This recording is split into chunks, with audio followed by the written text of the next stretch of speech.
दोस्तों नमस्कार। हमारे साथ वरिष्ठ पत्रकार राजेश शर्मा जी हैं और आज हम बात करेंगे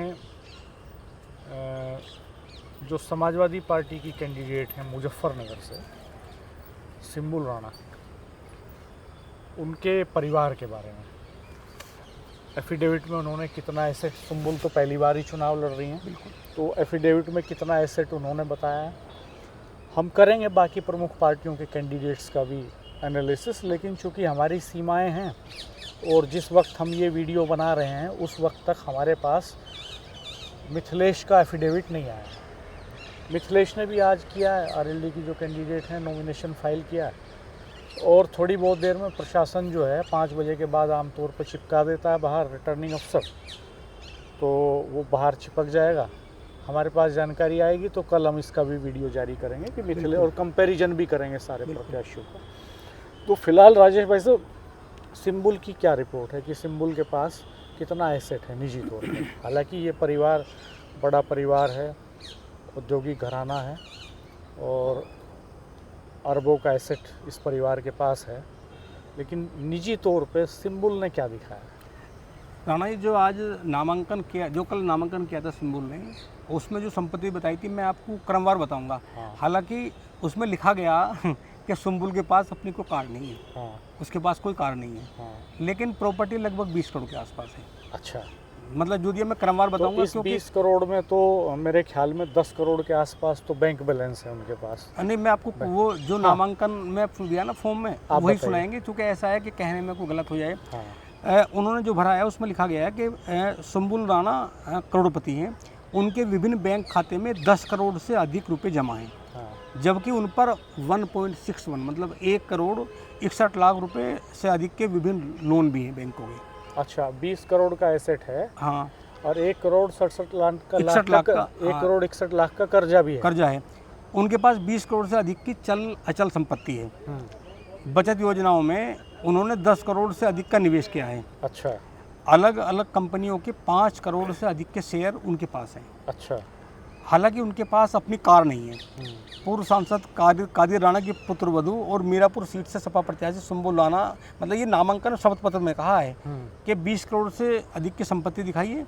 हाँ। उनके पास मतलब 5.7 करोड़ रुपए की नकदी है। 5 करोड़ 7 लाख 70 लाख रुपए नगद है। अच्छा। हाँ, जबकि जो बैंक खातों की बात करें तो 10 करोड़ 67 लाख रुपए उनके अलग अलग बैंकों में जमा हैं। अच्छा। उनके पास कंपनियों के मतलब 5 करोड़ 67 लाख के शेयर हैं।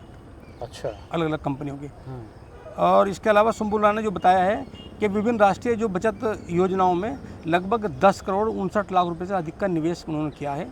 अच्छा। उनके पास 2.25 किलो से अधिक के सोने के आभूषण हैं, जिनकी कीमत 1 करोड़ 68 लाख के आसपास है। गाजियाबाद और दिल्ली में उनके पास फ्लैट हैं और करोड़ों रुपए की खेती की उनके पास ज़मीन भी है, वो खेती करती हैं। 76 लाख रुपए से अधिक का उनका हाउसिंग लोन है जो लिया था। तो टोटल जो मैंने बताया कि 1 करोड़ 61 लाख रुपए की कर्जदार हैं। ऐसा उन्होंने अपने नामांकन जो फॉर्म तो उसमें भरा है। ये तो राजेश भाई साहब, हमें तो हिसाब लगाना पड़ेगा और मैं तो बड़ा गणित में कमज़ोर हूँ। ये तो जोड़ के मुझे लगता है कि सैकड़ों करोड़ के आसपास बैठ जाएगा सारा मिला के। अब ये तो दोस्तों जोड़ना पड़ेगा। खैर, आज अखबारों ने भी छापा है और किसी ने इस तौर पे तो नहीं जोड़ा, लेकिन हमने अलग अलग आपको बताया है कि जो इन्होंने वर्णन किया है। ऐसा ना डॉक्टर साहब, ये तो कादिर राणा साहब के पुत्रवधू हैं। देखो, ये पुराना परिवार है, पुराने जमींदार भी हैं और औद्योगिक घराना है। हाँ, इनकी करीब 700 बीघा जमीन तो सीलिंग में चली गई थी। अब अगर कोई ये वही जब सिंबुल राणा चूँकि मेरठ की है, बसपा के पूर्व सांसद हैं बाबू मुनकादर अली साहब, उनकी बेटी है। और चूँकि जब 2007 से 2012 के बीच में उत्तर प्रदेश में बसपा की सरकार थी, तो उन्हें वेस्ट यूपी का मिनी मुख्यमंत्री माना जाता था। और जिस ठाट बाट में वो पली बड़ी है, तो ऐसा होगा कि यहाँ भी प्रॉपर्टी तो उनके पास चूँकि दिखाई नहीं, उसमें हो सकता है कि यहाँ भी कुछ प्रॉपर्टी नाम हो, लेकिन हम उसकी बात करेंगे जो नामांकन फॉर्म में। एसेट्स की बात तो इसलिए करना जरूरी होता है भाई साहब कि आम तौर पे ये हो रहा है कि आम जनता के जो बेटे बेटियां हैं, उनका राजनीति में एंट्री का जो रास्ता है वो लगभग बंद हो गया। छात्र संघों के चुनाव नहीं कराती सरकार। यूपी में पिछले 7-8 साल से छात्र संघों का कोई चुनाव नहीं हुआ। और छात्र राजनीति से बड़े पैमाने पर मेन स्ट्रीम पॉलिटिक्स में लोग आते थे, तो वो रास्ता बंद हो गया। और दूसरा हम देखते हैं कि जो वैसे भी जो सामान्य लोग हैं, चूँकि धन बल का इतना बोलबाला चुनावों में हो गया है, इतने महंगे हो गए हैं चुनाव, इतना खर्चा होता है कि वो एक सामान्य परिवार के लिए अकल्पनीय है। तो पार्टियां भी डरती हैं साधारण कार्यकर्ता को टिकट देते हुए। तो ये एक बड़ी खतरनाक स्थिति बनी है कि आम जनता जो है, एक तरफ तो अमीरी और गरीबी की खाई बढ़ती जा रही है, देश में महंगाई बढ़ती जा रही है, 80 करोड़ लोग वो 5 किलो अनाज पर निर्भर हैं, और एक तरफ जो हमारे प्रत्याशी हैं, जो चुनाव लड़ रहे हैं, हमारे जो नुमाइंदे हैं, वो अधिकांश करोड़पति होते हैं। मैं हरियाणा का देख रहा था, मोर देन 90% कैंडिडेट्स जो जीत के आए हैं वो सब करोड़पति हैं, खरबपति है रणजीत। और जो है खरबपति भी हैं कुछ लोग उनमें, लेकिन अधिकांशतः करोड़पति हैं। तो सामान्य आदमी का जो स्पेस है वो बहुत सिमट गया।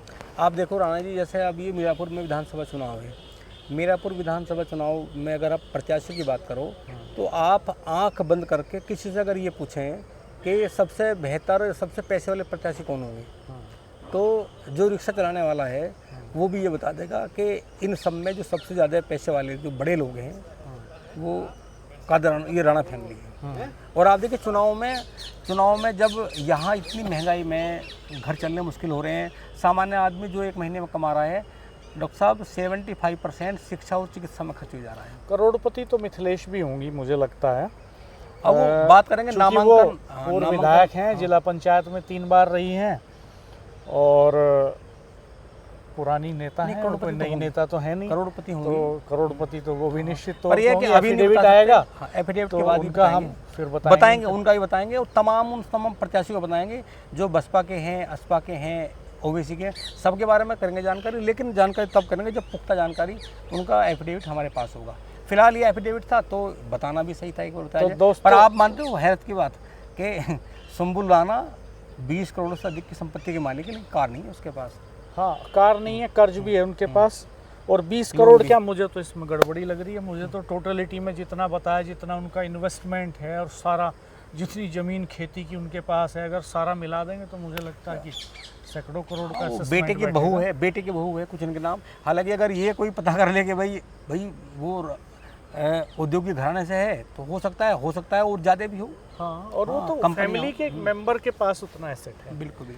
और तो चुनाव तो डॉक्टर साहब महिला है, चुनाव जो आज के दौर का जो आधुनिक चुनाव है, चुनाव में जिस तरह पूरा जो खर्च किया जाता है, जो तो वहाँ तो इस मामले में कोई चर्चा ही नहीं होगी। तो दोस्तों, ये करोड़पति सुंबुल राणा जो कर्जदार हैं उनकी कहानी थी। बाकी प्रत्याशियों की कहानी भी बताएंगे। चैनल देखते रहिएगा, सब्सक्राइब कीजिएगा, बेल आइकन प्रेस कर दीजिएगा, नोटिफिकेशंस ऑल कर दीजिएगा, और वीडियो मित्रों के साथ शेयर कीजिएगा। धन्यवाद, नमस्कार।